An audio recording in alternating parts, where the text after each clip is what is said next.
आज मैं आपके लिए पुनः फिर क्लास 7th की जो गो ग्रामर की बुक है उसकी प्रीपोजिशंस चैप्टर की क्वेश्चन नंबर एल की चर्चा इस वीडियो में करूंगा। अभी आप इसमें देखेंगे कि इसे बनाया कैसे जाए। फर्स्ट ऑफ ऑल हम समझेंगे कि इसका दिया गया इंस्ट्रक्शन क्या कहता है। दिया गया जो इंस्ट्रक्शन है वो कहता है read each sentence and underline the prepositional phrase, identify and write down preposition A, verb preposition B और एडजेक्टिव प्रीपोजिशन सी। मतलब कि जितने सारे सेंटेंस हैं उस सारे को पढ़ें और जहाँ जहाँ जो प्रीपोजिशनल फ्रेज़ है उसे आप अंडरलाइन करें और ये पहचानें कि इसमें कौन सा प्रीपोजिशन नाउन प्रीपोजिशन है, कौन सा वर्ब प्रीपोजिशन है और कौन एडजेक्टिव प्रीपोजिशन है। तो चलिए अब मैं बात करता हूँ दिए गए क्वेश्चन की। अब जो दिया गया क्वेश्चन है वो आपको कह रहा है कि my mother is angry with me. मतलब क्या कि मेरी माँ मेरे से क्या है, गुस्सा है। तो एंग्री के साथ जो विथ वर्ड आप लगा देख रहे हैं ये एंग्री विथ क्या है, तो ये एडजेक्टिव प्रीपोजिशन है। क्या है, एडजेक्टिव प्रीपोजिशन है। अब मैं ज़रा बात करूं क्वेश्चन नंबर 2 की, जो कि अभी आप यहाँ क्या देखिए एडजेक्टिव प्रीपोजिशन के लिए मैंने सी लगाया, यहाँ भी आपको दिख रहा होगा सी लगाया। Our jeep banged into a tree. तो हमारी जीप एक पेड़ से जाकर क्या हो गई, टकरा गई। तो यहाँ बैंक्ड इनटू जो वर्ड देख रहे हैं ये भी एक प्रकार का प्रीपोजिशनल फ्रेज है, जो कि ये बैंक्ड इनटू जो प्रीपोजिशनल फ्रेज है वो क्या है, तो ये वर्ब प्रीपोजिशन है। क्या है ये वर्ब प्रीपोजिशन है, इसलिए मैंने यहाँ बी लगाया। अब मैं क्वेश्चन नंबर 3 की बात करूँ। क्वेश्चन नंबर जो 3 है वो कहता है कि Bill Clinton is married to a lawyer. Bill Clinton जो हैं वो किससे शादी कर ली है, तो ये लॉयर से। इसलिए तो अभी आप यहाँ देख रहे हैं तो यहाँ बी अर्थात वर्ब प्रीपोजिशन है। अब मैं ज़रा बात करूँ क्वेश्चन नंबर 4 की। Are you afraid of our school principal. क्या आप हमारे स्कूल के प्रिंसिपल से डरते हैं। तो इस प्रकार जो भी आप देख रहे हैं यहाँ अफ्रेड ऑफ, ये अफ्रेड ऑफ भी एक प्रकार का प्रीपोजिशनल फ्रेज है, जो कि वो क्या है, तो ये एडजेक्टिव प्रीपोजिशन है। क्या है, एडजेक्टिव प्रीपोजिशन है। इसलिए मैंने यहाँ 4 नंबर में भी आप देख रहे होंगे कि यहाँ पे मैंने सी लिखा है, अर्थात सी मतलब क्या है, यहाँ ये एडजेक्टिव प्रीपोजिशन है। जैसे मैं बात करूँ कुछ बातें आपको बताऊँ कुछ एक्स्ट्रा में, कुछ ऐसे प्रीपोजिशंस होते हैं जो ऑलवेज हमेशा कुछ वर्ड्स अपने साथ लेके आते हैं, और इस प्रकार की जो प्रीपोजिशंस होते हैं उसके लिए कोई स्पेसिफिक ग्रामर की जो कोई रूल्स होती है वो रूल्स कहीं पे कोई काम नहीं करता, और आपको इसके लिए हमेशा कुछ न कुछ प्रैक्टिस करते रहना होगा। जैसे कि अभी आप यहाँ वर्ड देखे हैं मैरिड टू, या अभी जैसे कि बात देख रहे थे एंग्री विथ, तो इस प्रकार में देख रहे हैं ना कि हमेशा यही वर्ड इसके साथ आएगा, एंग्री के साथ विथ का आना। जैसे कि अभी आप यहाँ देख रहे हैं अफ्रेड, अफ्रेड के साथ ऑफ का आना। लेकिन कभी कभी ऐसा भी आता है कि इसके अलावा भी कुछ ऐसे रूल्स होते हैं जो रूल्स आपको हमेशा दिमाग में रखने की ज़रूरत होती है। चलिए मैं पुनः फिर क्वेश्चन नंबर 5 पे आते हैं। कहता है it is very kind of you to give us strangers a lift.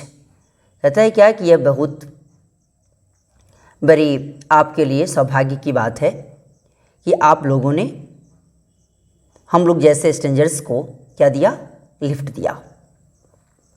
अब जैसे देखा जाए कि यहाँ काइंड ऑफ जो वर्ड है ये काइंड ऑफ वर्ड क्या है, तो ये एडजेक्टिव प्रीपोजिशन है। अब मैं क्वेश्चन नंबर 6 की बात करूँ। क्वेश्चन नंबर 6 जो कहता है वो कहता है कि we must not increase tax on the salaried class.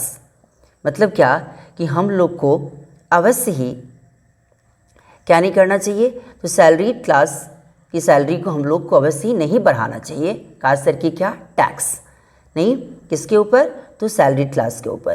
तो अभी आप यहाँ देख रहे हैं यहाँ टैक्स ऑन जो वर्ड देख रहे हैं ये क्या है, तो ये टैक्स ऑन जो वर्ड है वो एक नाउन प्रीपोजिशन है, इसलिए मैंने यहाँ ए लिखा।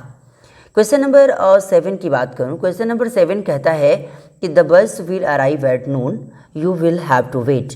बस दोपहर में आएंगी और आपको अवश्य ही वेट करना होगा।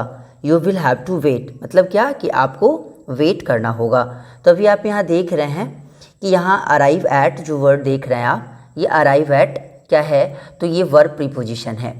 क्लियर, यहाँ अराइव एट मतलब वहाँ पहुँचने से है। अब जैसे बात करता हूँ क्वेश्चन नंबर 9 की। क्वेश्चन नंबर 9 वो कहता है how will you account for missing so meaning classes. अब यहाँ कहता है, यहाँ अकाउंट फॉर की मीनिंग में जब देखेंगे तो आप यहाँ देखेंगे कि इसका मतलब लेखा जोखा करने से भी इसका सेंस लगा सकते हैं। उसका मतलब हुआ कि आप कैसे इतना ढेर सारी जो क्लासेस, बहुत सारी क्लासेस जो मिसिंग है, उसको कैसे आप लेखा जोखा करेंगे। तो यहाँ अकाउंट फॉर जो देख रहे हैं, ये अकाउंट फॉर भी एक प्रकार का प्रीपोजिशनल फ्रेज़ है, जो कि ये किस प्रकार का प्रीपोजिशनल फ्रेज़ है, तो इसे हम बोलेंगे वर्ब प्रीपोजिशन। क्या बोलेंगे इसे बोलेंगे वर्ब प्रीपोजिशन। अब मैं जरा क्वेश्चन नंबर 10 की बात करूं। 10 में कहता है give an example of a mammal that can fly, कि आप एक क्या दें, एक एग्जाम्पल दें एक ऐसे मैमल का जो कि वो उड़ सकता है। तो एग्जाम्पल ऑफ क्या है, तो एग्जाम्पल ऑफ जो वर्ड अभी आप देख रहे हैं एक प्रकार का ये नाउन प्रीपोजिशन है, इसलिए अभी आप इसमें ए लिखें, क्योंकि नाउन प्रीपोजिशन के लिए आपको ए लिखना है। अब यहाँ कहता है क्वेश्चन नंबर 11 कि I can not decide between this dress and और दैट वन।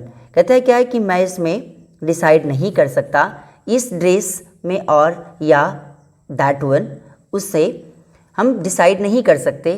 तो डिसाइड बिटवीन जो देख रहे हैं ये भी एक प्रकार का फ्रेज़ है।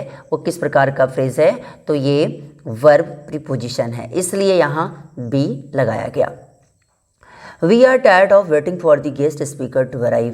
कहते हैं क्या कि हम लोग वेट करते करते हम लोग क्या हो जाते हैं, थक जाते हैं। किसके लिए, तो उस गेस्ट स्पीकर जो कि वो आज आते हैं या आएंगे, उसके लिए हम लोग क्या हो जाते हैं, थक जाते हैं, थक गए हैं। तो इस रूप से भी आप यहाँ देखेंगे कि यहाँ बी जो देख रहे हैं, ये बी बोले तो वर्ब प्रीपोजिशन है, इसलिए टायर्ड ऑफ में आप अंडरलाइन मैंने किया है, और इसे ही आप अंडरलाइन करें। और इसे आप कौन सा प्रीपोजिशन मानेंगे, तो इसे वर्ब प्रीपोजिशन मानेंगे। और ये पूरे को कंप्लीट करने के लिए आपको आपके ही बुक में ये पूरा डिटेल्स भी दिया गया है। जब इसमें आप देखेंगे तो इसका जो टॉपिक के रूप में देखा जाए तो उसे दिया गया है वर्ड्स फॉलोड बाय प्रीपोजिशंस। कहने का मतलब क्या है कि ढेर सारे ऐसे वर्ड्स होते हैं जो प्रीपोजिशन के द्वारा फॉलो किए जाते हैं। उसमें आपको 3 कॉलम के रूप में बनाकर दिया गया होगा। एक होगा नाउन प्रीपोजिशन, एक होगा वर्ब प्रीपोजिशन और एक होगा एडजेक्टिव प्रीपोजिशन। तो इस रूप से अभी आप वहाँ जाकर आप उसकी स्टडी करेंगे तो आपको समझ में आएगा। जैसे कभी कभी आपको दिखाई देगा कि जब एग्री विथ वर्ड जब भी लगा होगा तो वो एडजेक्टिव प्रीपोजिशन कहलाएगा, और उसी में जब कभी आप एग्री टू की बात करते हैं तो एग्री टू जब अगर देखेंगे तो एग्री टू क्या हो जाएगा, वर्ब प्रीपोजिशन हो जाएगा। तो उसी प्रकार जैसे कॉज ऑफ है, एग्जाम्पल ऑफ है, या अफेक्शन फॉर है, या एपेटाइट फॉर है, तो इस प्रकार का वर्ड जब भी कभी हम देखेंगे फ्रेजल प्रीपोजिशन के रूप में, तो इस रूप में आप हमेशा इसे नाउन प्रीपोजिशन के रूप में मानेंगे। क्लियर। तो इस रूप से अभी आपने देखा कि इस वीडियो में मैं क्वेश्चन नंबर एल की चर्चा किया, और ये वीडियो आपको कैसा लगा इसके बारे में लाइक, सब्सक्राइब एंड कमेंट करना न भूलें, और इसे शेयर भी करें ताकि ज़्यादा से ज़्यादा बच्चा इसे देखकर कुछ सीख सके, समझ सके। इसके बाद वाला जो लास्ट क्वेश्चन एम है उसको भी मैं अगले वीडियो में बना के डालूँगा। Thanks a lot.